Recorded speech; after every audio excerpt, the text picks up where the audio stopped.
Queridos, hoje eu tenho a difícil tarefa de expor, de falar sobre um assunto incrivelmente importante, que é um assunto referente à família. A gente tem vivido uma série de problemas na nossa sociedade e a gente vê políticos se mexendo daqui para ali, sociólogos tentando entender o porquê da sociedade estar desse jeito, a polícia tentando fazer o máximo possível para trazer segurança. A gente vai vendo várias esferas da sociedade tentando encontrar uma saída para melhorar, atenuar o caos que nós estamos vivendo. Mas nós sabemos, queridos, que tudo o que estamos vivendo é fruto de uma grande negligência com relação à família. Tudo começa dentro de casa, coisas boas e coisas ruins. E pequenas experiências dentro de casa, aparentemente inocentes, se juntam a muitas e muitas e muitas e muitas pequenas experiências ao nosso redor, ruins, e fazem então com que todas juntas criem um monstro. Então a gente acha que uma família não faz diferença, mas a gente se esquece que tem muitas famílias sendo influenciadas a olharem a própria família de uma forma muito irresponsável. E é por isso que nós estamos vivendo um caos em nossa sociedade. E parece que no Rio de Janeiro a gente está dando já doutorado em caos. Viver no Rio de Janeiro parece ser muito mais difícil que em outras regiões do Brasil. Quando a gente viaja um pouquinho e conversa com as pessoas sobre o estilo de vida, primeira pergunta que eu faço quando eu viajo: aqui é seguro? É impressionante, dá para andar depois das 10 da noite aqui com tranquilidade? Como é que é? Custo de vida, aqui tudo é mais desafiador. Mas é bom também porque isso afia o nosso cristianismo, isso afia a nossa fé, isso nos desafia mais.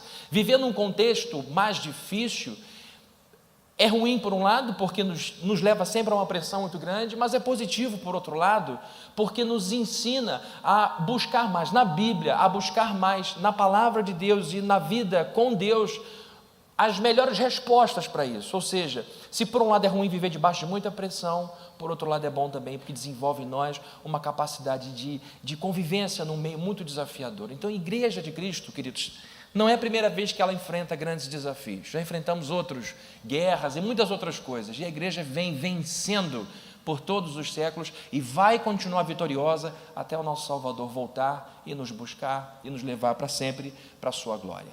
Deus me deu a alegria de escrever sobre um tema que eu acho que é muito importante. E, na verdade, esse livro que eu escrevi, Ser Homem, na verdade, é uma coletânea de vários sermões que eu fiz ao longo da vida pastoral. Eu percebi que os meus amigos que conviviam comigo precisavam de uma ajuda como estímulo para um maior envolvimento na igreja, para maior envolvimento com a obra de Deus. E foi por causa disso que eu me interessei bastante pelo assunto, e nos retiros dos homens, de retiros de casais, nos encontros que nós tínhamos em outros lugares fora da igreja, nós íamos sempre tratando de um assunto muito importante. Hoje, pode passar o próximo, eu tive a alegria, a surpresa de ver meu livro lá bem colocado. Na semana de lançamento, ele ficou como o 15º mais vendido do Brasil na área de autoajuda. Ele é classificado assim.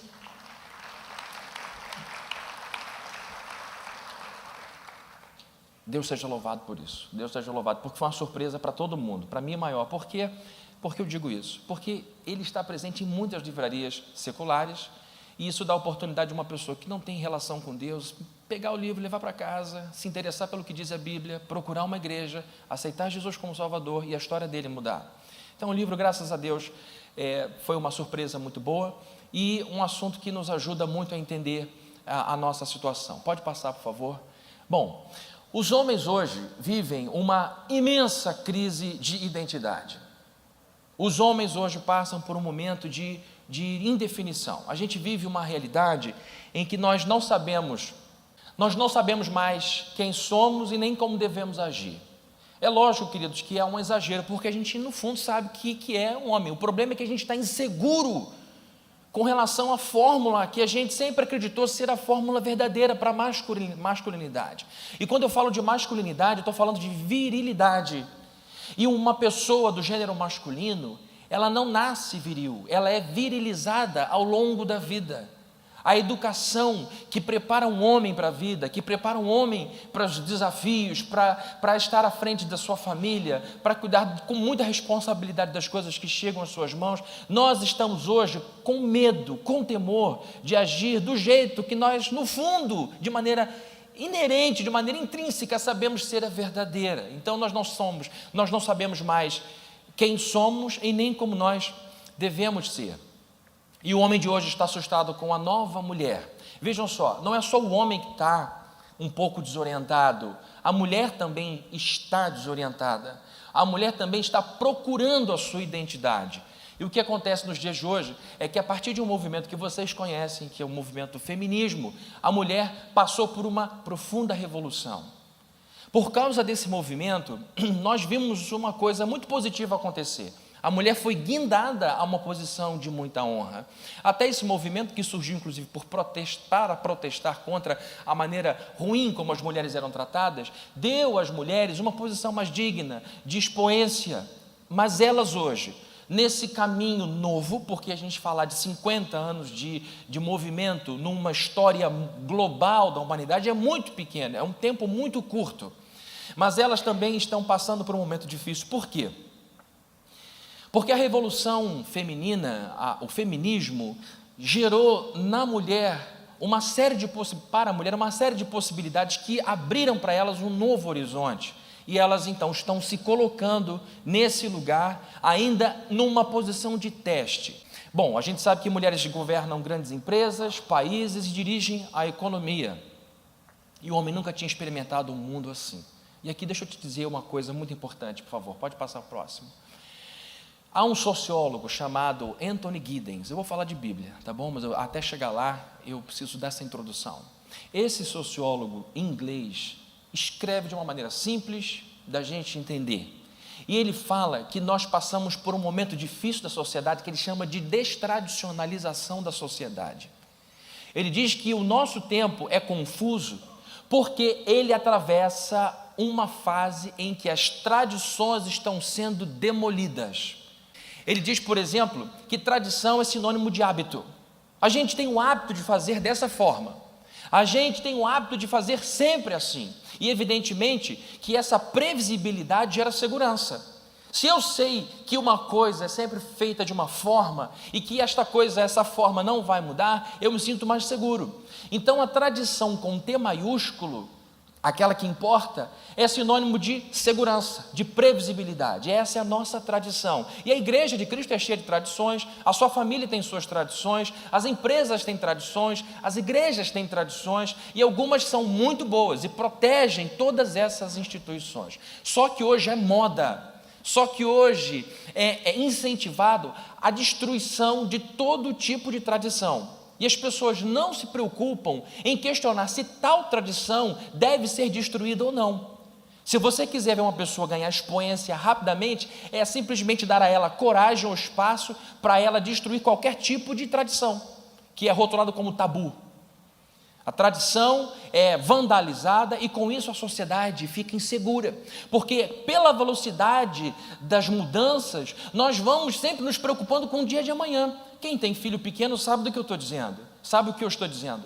Quem tem filho pequeno fica preocupado dizendo, meu Deus, será que o mundo de amanhã vai ser um mundo seguro para o meu filho? A gente sabe que não, mas a gente está sempre pensando sobre o futuro com um certo medo por causa dessa destradicionalização. E o Giddens, pode passar por favor, diz que as 3 instituições mais destradicionalizadas são religião, família e sexualidade. Eu não estou aqui falando de um sociólogo cristão, que escreve para cristãos. Eu estou falando de um analista da sociedade, que diz que nós passamos por um momento muito desafiador, porque a religião tem sido destradicionalizada, a família tem sido destradicionalizada e o homem, a sexualidade tem sido destradicionalizada. Esses são os grandes temas. E vejam, gente, tudo está embasado no questionamento religioso.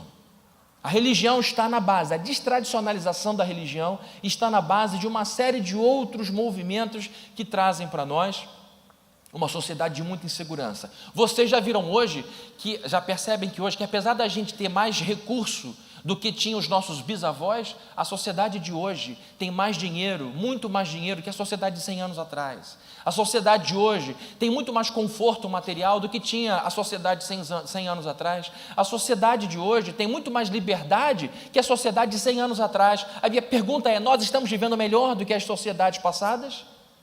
Antigamente, essas pessoas deitavam-se para dormir às 8 da noite, 7 da noite, e acordavam 5 da manhã, 6 da manhã, revigoradas. E hoje a gente vê pessoas com muita dificuldade para desligar a cabeça. Gente que deita às 3 e acorda às 6 da manhã. E isso, queridos, por 10 anos, 20 anos, 30 anos, chegando às vezes a uma fase da vida com pouca saúde e com pouco vigor. Então, apesar de toda a evolução, por um lado, nós estamos indo para baixo como seres humanos. Isso evidentemente tem a ver com esse movimento rápido em que a gente vive. Pode passar para o outro. E a nossa resposta tem sido muito negativa. Pode passar. A Revolução Industrial tirou o homem de dentro de casa. Século XVIII, de repente, criam-se fábricas, os homens eram artesãos, cuidavam dos seus filhos dentro de casa, e o menino tinha várias referências. Tinha o pai dele como referência masculina, tinha o tio dele como referência masculina, tinha o primo dele, todos trabalhando em pequenas oficinas dentro de casa. De repente, a Revolução Industrial arranca todo mundo de dentro de casa, esses homens, e eles vão para as fábricas. E esse é o primeiro momento, olhem para mim, por favor. Esse é o primeiro momento da história humana em que o homem sai de dentro de casa para trabalhar. Ele sempre foi um coletor, um caçador, alguém que convivia, ensinava os seus meninos a caçar, a coletar, a cuidar dos animais, a fazer sapato, a fazer outros produtos, e agora ele sai e a mulher passa a ocupar esse lugar. Até a Revolução Industrial, as cartas nas guerras, as cartas da escola, quando o garoto ia mal, a garota ia mal, eram enviadas para o homem. E a Revolução Industrial afasta o homem de dentro de casa, e a gente vem provando essa ausência cada vez maior e cada vez mais comprometedora da nossa família. Homem hoje, de modo geral, se contenta em pagar conta. Eu estou bancando, eu me luto, eu me esforço, eu estou fazendo a minha parte, mas a gente sabe que para formar uma criança, para formar um filho, exige-se mais do que um recurso financeiro.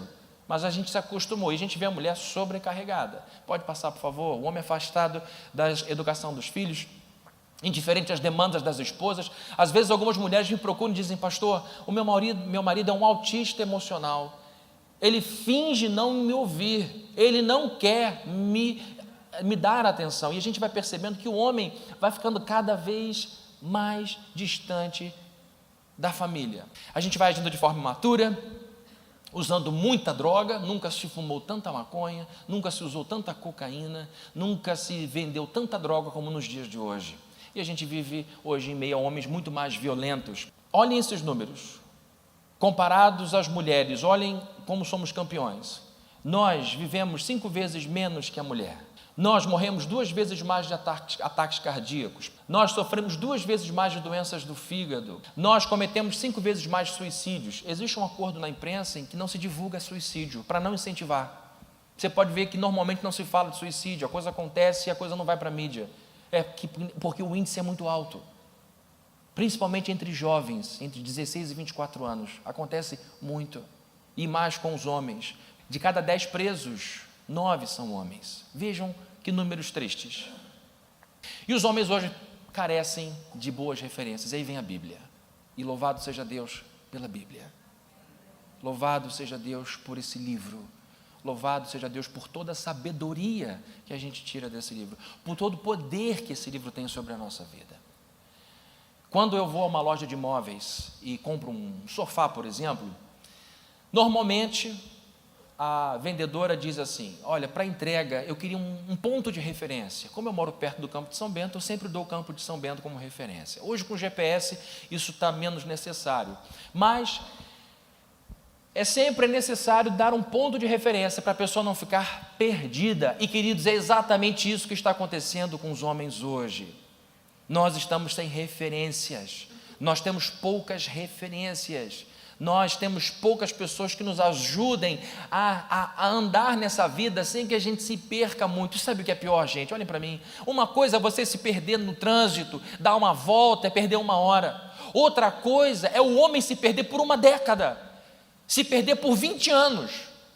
Porque em 10 anos, 20 anos, a gente vai tendo filho, a gente vai falindo empresa, a gente vai tendo esposa, a gente vai ferindo amigos, a gente vai destruindo as pessoas.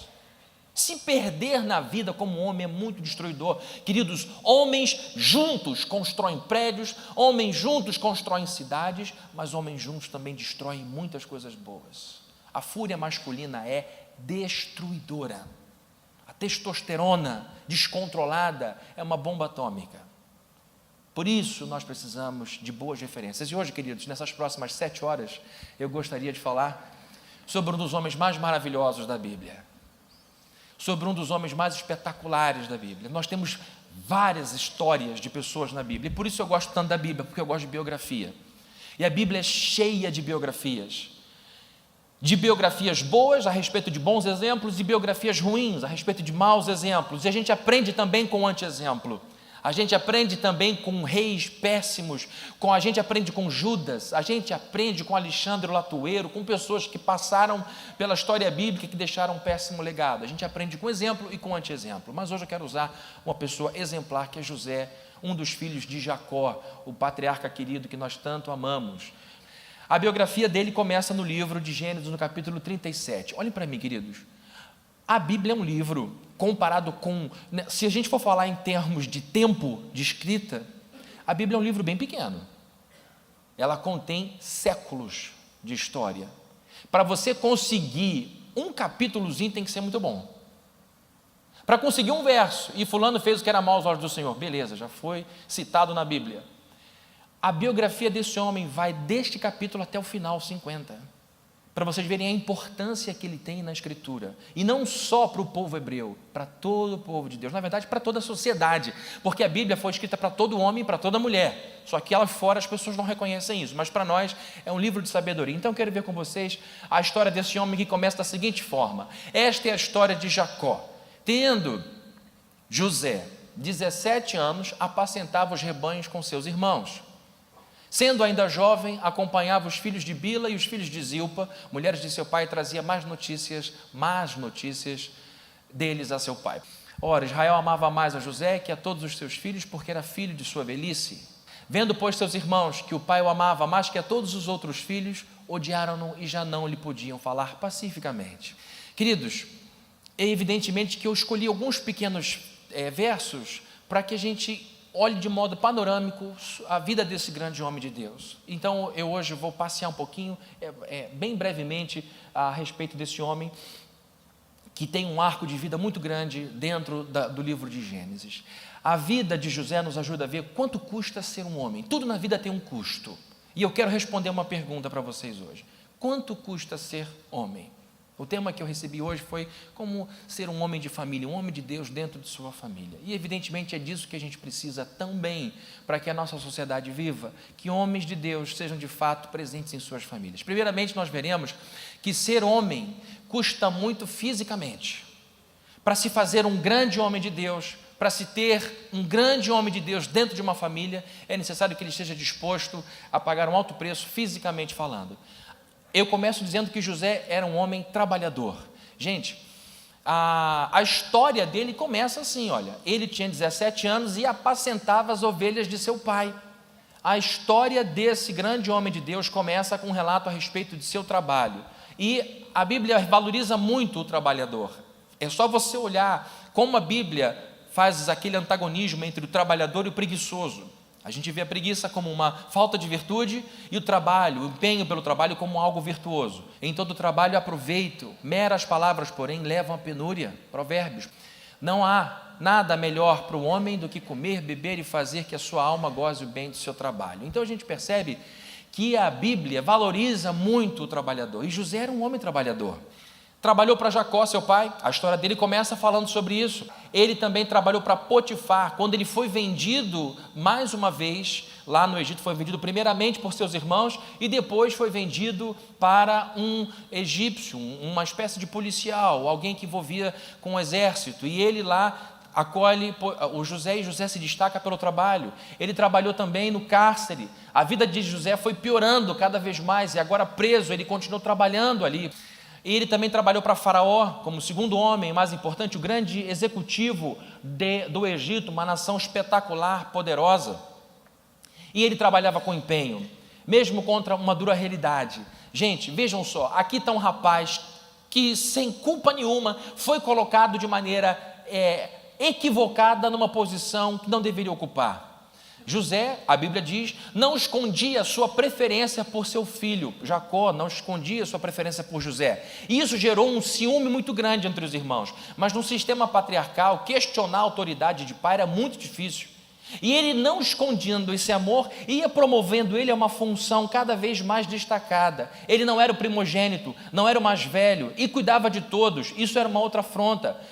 Quem está por detrás da grande tragédia da família de Jacó é o próprio Jacó. Jacó errou muito na formação, na estratégia de condução de sua família. E agora José paga o preço por isso, porque ele era trabalhador e trabalhava com empenho, mesmo contra uma dura realidade. Os irmãos então vendem e ele é colocado lá como escravo. Gente, não sei se você já parou para analisar, mas você imagina como foi difícil para esse garoto de 17 anos entrar numa carruagem, numa carroça, ser colocado ali como escravo, foi jogado para uma família, num contexto em que ele não conhecia o idioma e lá teve que se virar.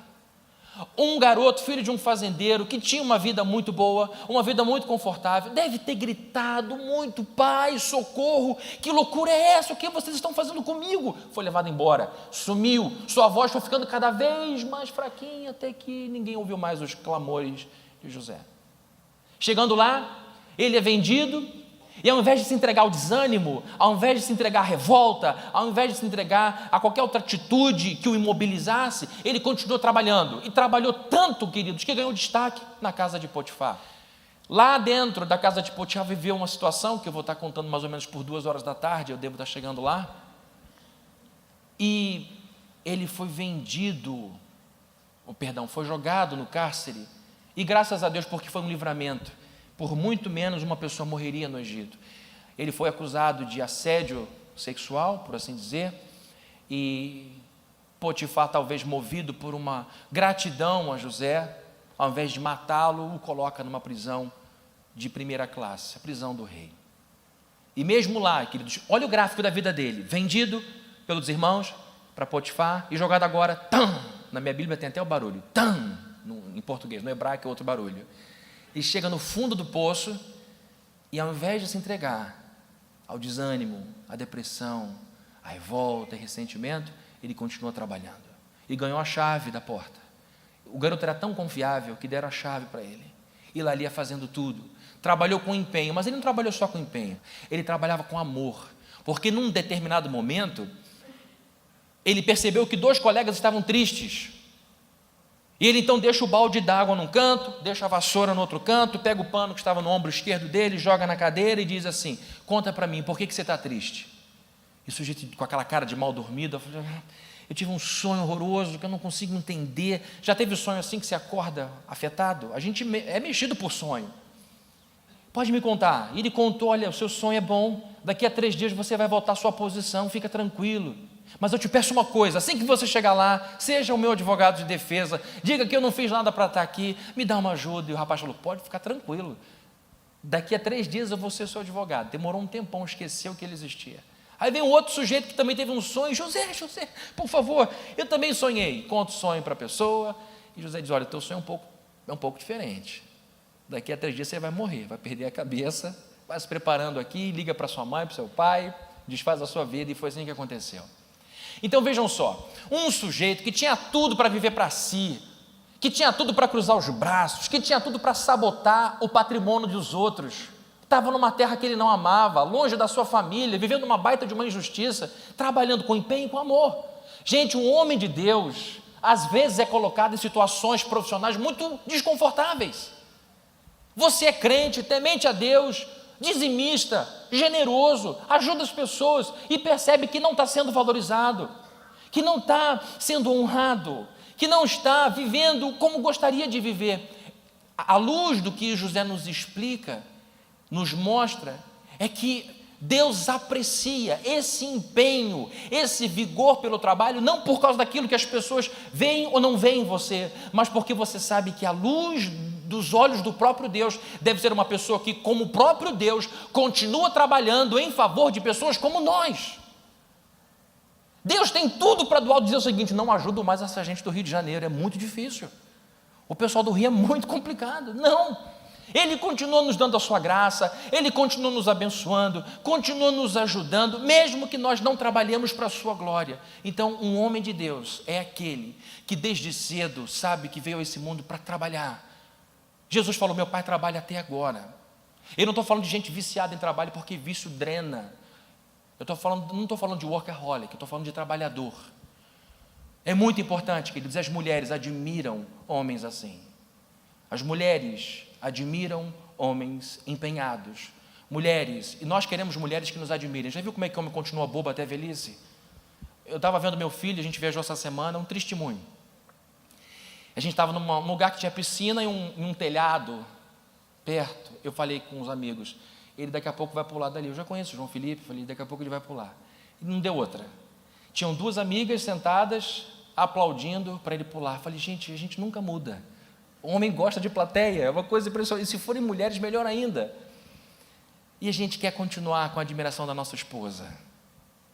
Mulher de Deus não está de olho no bolso, está de olho no coração. Meu marido pode não ganhar muito dinheiro, meu marido pode não ter muito status, mas ele acorda cedo e dorme tarde.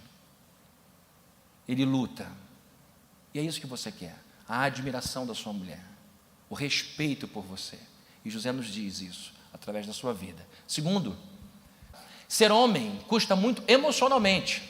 Ser homem custa muito, não só fisicamente, mas ser homem de verdade, à luz da história de José, nos custa muito emocionalmente. Vejam que coisa incrível, a vida foi passando, ele foi lembrado, o faraó teve um pesadelo, lembrou-se então de José, aquele amigo de cela, e disse, meu Deus, eu me esqueci de José. Aí ele disse, faraó, Senhor, há um rapaz lá, excelente, ele entende tudo de sonho, ele interpretou o meu, do meu colega, que Deus o tenha, mas agora a situação é a seguinte, o Senhor pode chamá-lo, não vai perder nada. Então mandaram chamar o hebreu, deram um banho de loja nele, colocaram ele na frente de Faraó, ele interpretou o sonho, humildemente interpretou o sonho de Faraó, e Faraó falou, quem há sábio nessa terra como esse garoto?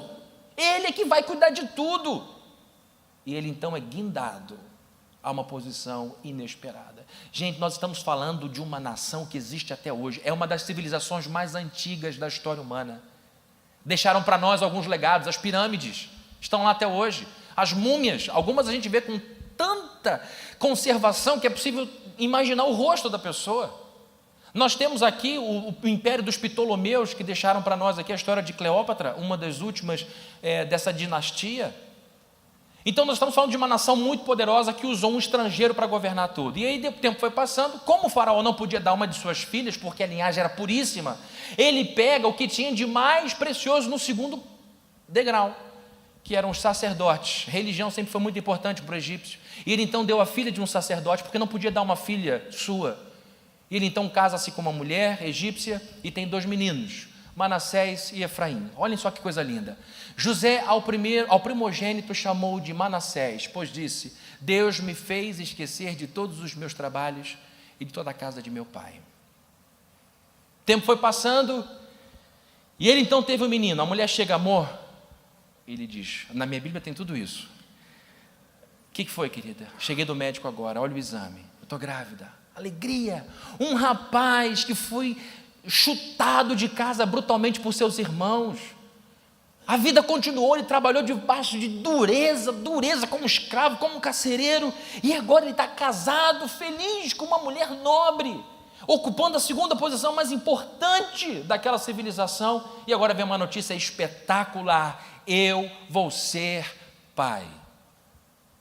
E então, chega um dia, vai para a maternidade, ele nasce e diz, vai ser Manassés. E olha só o que significa, Deus me fez esquecer de todos os meus trabalhos, de toda a casa de meu pai.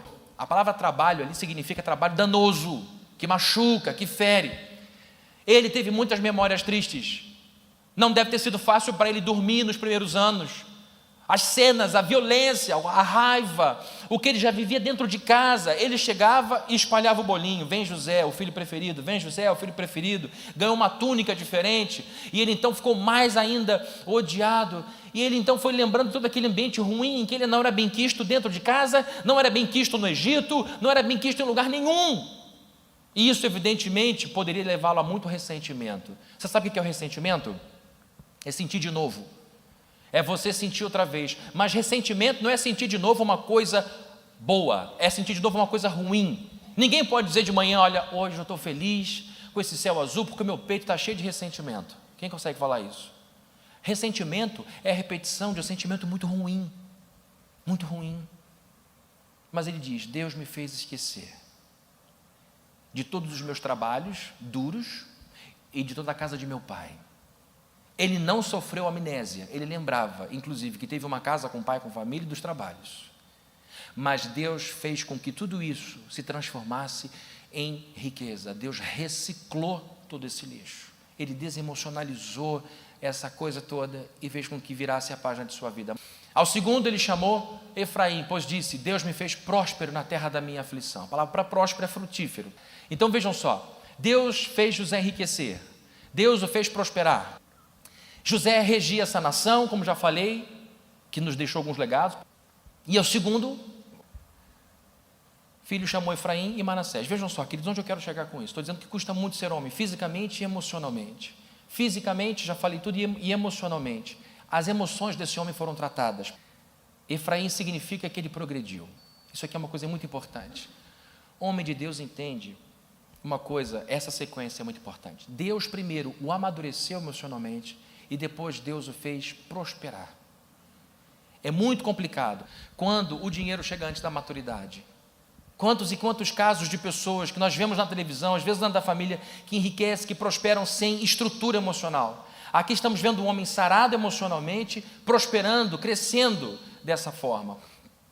E queridos, o dinheiro é uma coisa muito importante, porque tanto a falta quanto a fartura mexem muito com ele. E por último, queridos, terminando, ser homem custa muito, não só fisicamente ou emocionalmente, mas custa muito emocionalmente. Por muito tempo, ele recebeu mais prova do que bênção. E ele sabia, porém, que Deus estava sempre com ele, mesmo naqueles momentos muito difíceis. Olha o que diz a Bíblia: o Senhor era com José, que veio a ser homem próspero, vendo Potifar que o Senhor era com ele e que tudo o que fazia prosperava em suas mãos. Então vejam como Deus o abençoava, ele sabia que Deus estava com ele. E o que é mais incrível, queridos, é ver como a estrutura da fé desse homem estava em Deus. Eu quero destacar então 3 momentos rápidos aqui da história dele para a gente terminar esse nosso encontro. Eu quero falar rapidamente sobre o episódio dele com a mulher de Potifar, os nomes que ele escolheu para os filhos e o entendimento das provas a respeito de tudo pelo qual passou. Houve um momento da vida dele em que a Bíblia relata uma pressão muito grande para um jovem. A Bíblia diz que José era bonito. A Bíblia diz que ele era fisicamente bonito. E pelo que a gente conhece dele, ele era também por dentro muito bonito. Então vejam que combinação poderosa. Um jovem belo por fora e um jovem belo por dentro. E a mulher de Potifar se atraiu por ele.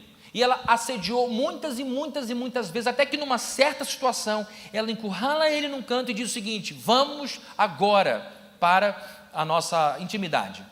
E ele então, queridos, dá a seguinte resposta: o seu marido não é maior do que eu nesta casa, e nenhuma coisa me vedou, senão a ti, porque és sua mulher.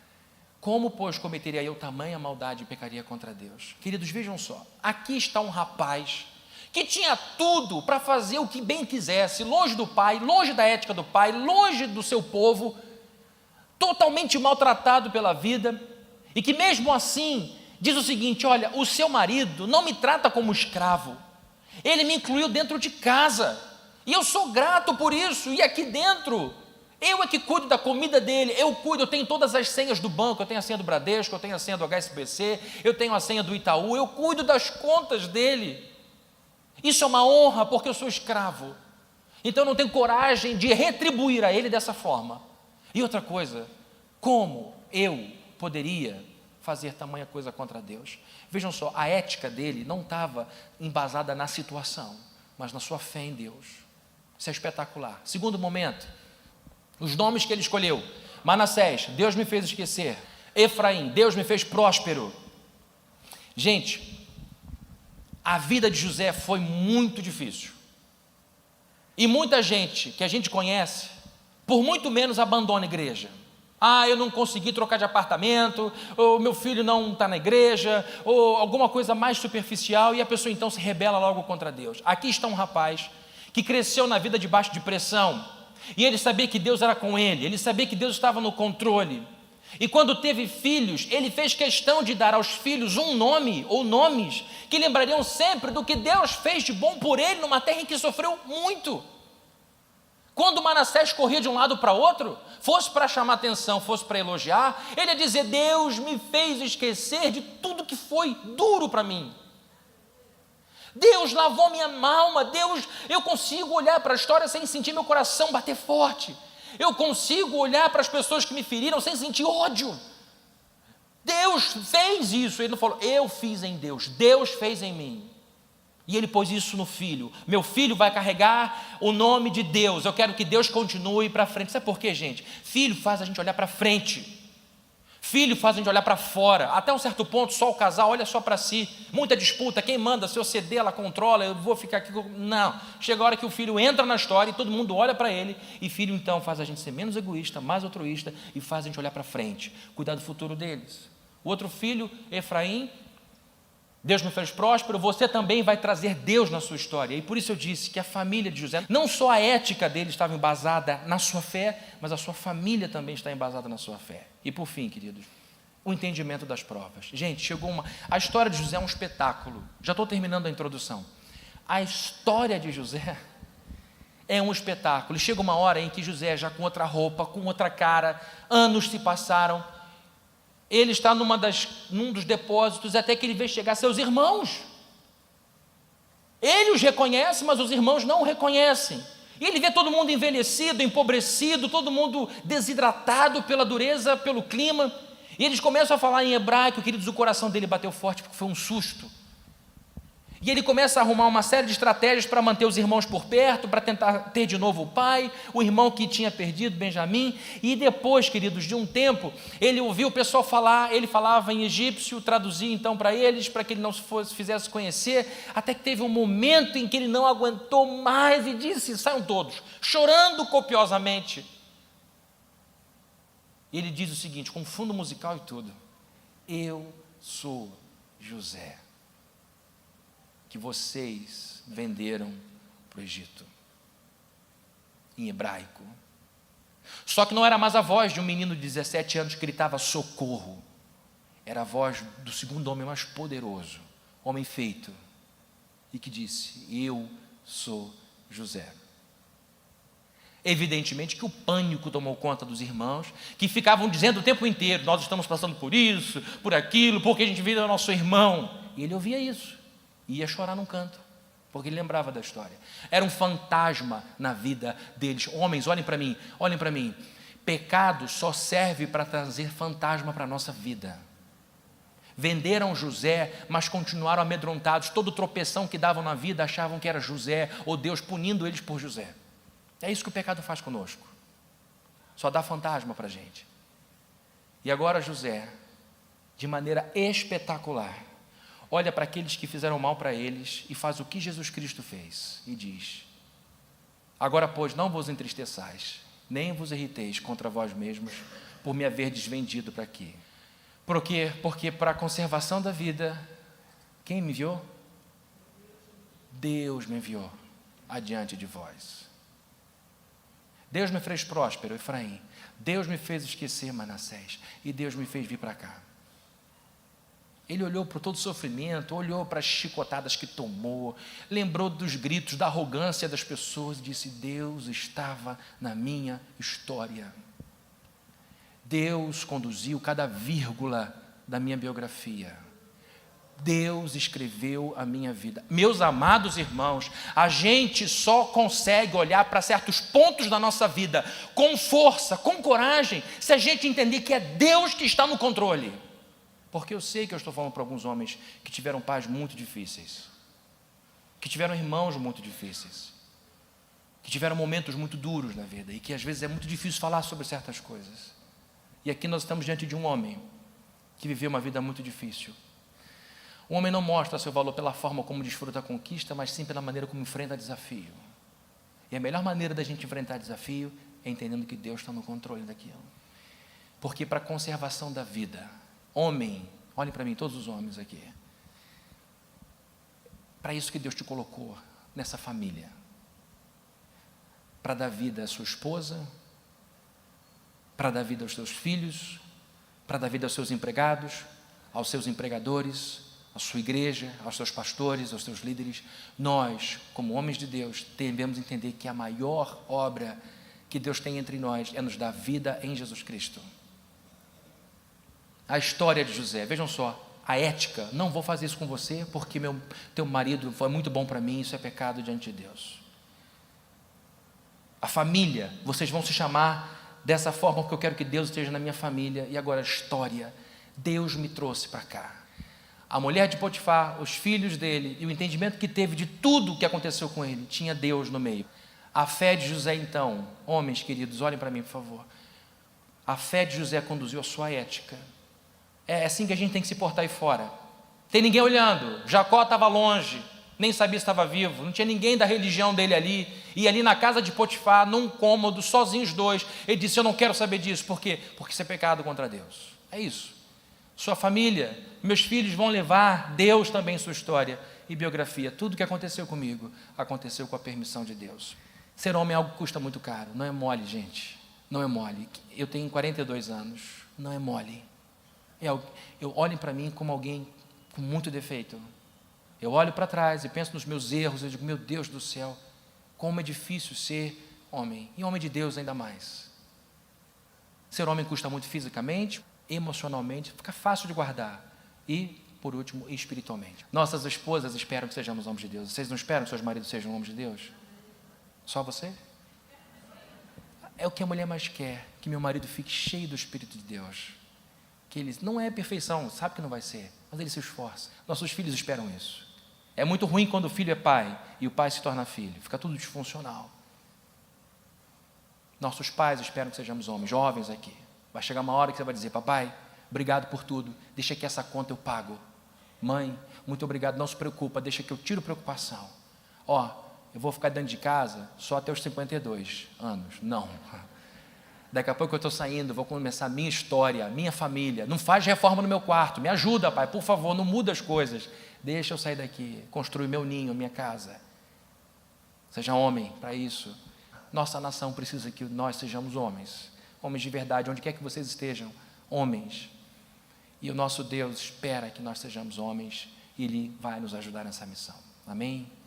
Que você e eu tenhamos na Bíblia os bons exemplos de grandes homens de Deus que nos ajudam a caminhar nessa estrada com mais segurança. Tá bom, queridos?